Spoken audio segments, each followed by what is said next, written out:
بسم اللہ الرحمن الرحیم۔ گزشتہ کل بات ہوئی تھی کہ غیبت کیا چیز ہے اور اس کے اندر کیا برائی ہے۔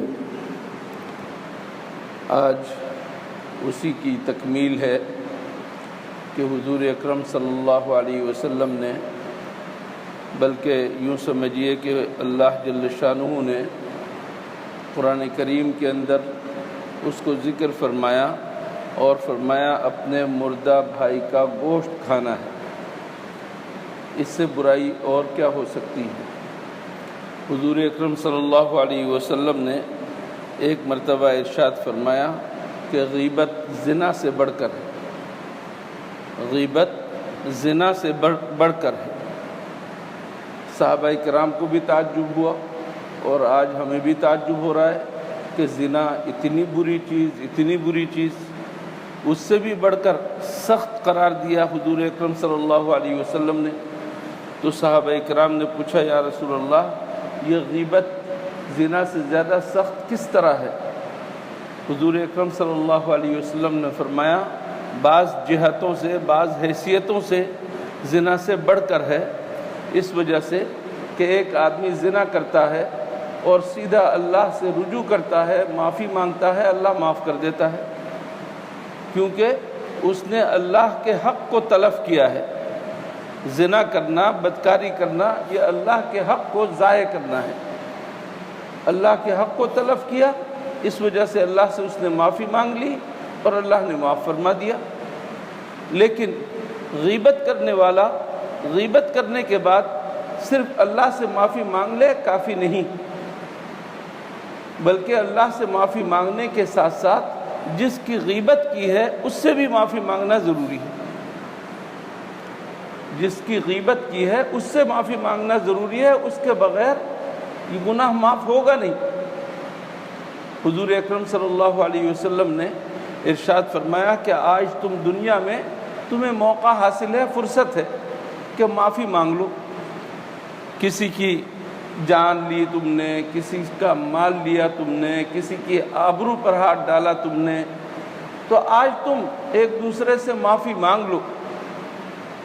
کل جب قیامت کے دن اللہ کے ہاں حاضر ہوگے تو وہاں تم معافی مانگو گے، معافی نہیں ملے گی، بس ایک چیز ہے کہ تم اپنی نیکی دے دو، تمہارے پاس جو نیکیوں کا ذخیرہ ہے وہ دے دو، وہ دے کر پھر کہیں جا کر تم چھوٹ سکتے ہو، تمہارے پاس بتلا سکتے ہو، ضمانت دے سکتے ہو کتنی نیکیاں ہیں اور وہ بھی مقبول ہیں یا نہیں۔ اس وجہ سے غیبت سے بچنے کی بہت زیادہ ضرورت ہے۔ اس کا یہ مطلب نہ لیں کہ زنا کوئی چھوٹا موٹا کام ہے، نہیں، وَلَا تَقْرَبُوا الزِّنَا إِنَّهُ كَانَ فَاحِشَةً۔ قرآن کریم نے زنا کرنے سے صرف منع نہیں کیا، بلکہ زنا کے قریب جانے سے بھی منع کیا ہے۔ زنا کی طرف لے جانے والی تمام چیزوں سے منع کیا ہے۔ دیکھنا، چھونا، باتیں کرنا، یہ سب زنا کے ذرائع اور وسائل ہیں، ان سے بھی منع کر دیا، ان کو بھی روک دیا۔ تو زنا اپنی جگہ بہت بری چیز ہے اور ہم سب جانتے ہیں۔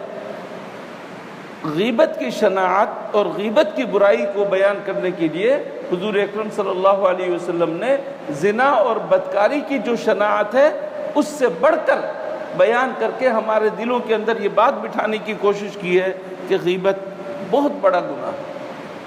اللہ جل شانہ ہمیں غیبت سے بچنے کی توفیق عطا فرمائے۔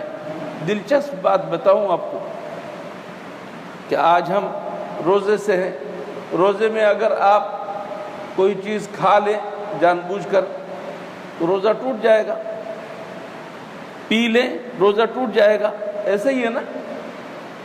اور اگر غیبت کر لیں، ہمارے امام صاحب امام ابو حنیفہ رحمۃ اللہ علیہ تو فرماتے ہیں کہ روزہ نہیں ٹوٹے گا، لیکن تعجب ہوگا آپ کو، بعض ائمہ فرماتے ہیں، بعض امام فرماتے ہیں کہ جس طرح کھانے پینے سے روزہ ٹوٹ جاتا ہے، اسی طرح غیبت کرنے سے بھی روزہ ٹوٹ جاتا ہے۔ اس لیے کہ اللہ نے کہا ہے نا کہ مردہ بھائی کا گوشت کھانا ہے، اب گوشت اس نے کھایا تو روزہ تو ٹوٹے گا۔ اس وجہ سے بہت ہوشیار رہنے کی ضرورت ہے غیبت کرنے سے۔ جس طرح غیبت کرنا گناہ ہے، اس طرح غیبت سننا بھی وہی گناہ ہے۔ آپ کے سامنے کوئی غیبت کر رہا ہے اور آپ مزے سے سن رہے ہیں، یا آپ دل میں تو برا سمجھ رہے ہیں لیکن سنے جا رہے ہیں، اسے منع نہیں کر رہے ہیں، تو آپ گناہ کے اندر شریک ہیں۔ غیبت کرنے والا جس قدر گناہ کر رہا ہے، غیبت سننے والا بھی اسی قدر شریک ہے۔ اللہ تعالی ہمیں اس بیماری سے اور اس گناہ سے خوب بچنے کی توفیق عطا فرمائے اور اپنے روزوں کی حفاظت کی اللہ جل شانہ ہمیں توفیق عطا فرمائے۔ اللہم لک الحمد لا نحصی ثناء علیک انت کما اثنیت علی نفسک۔ اللہ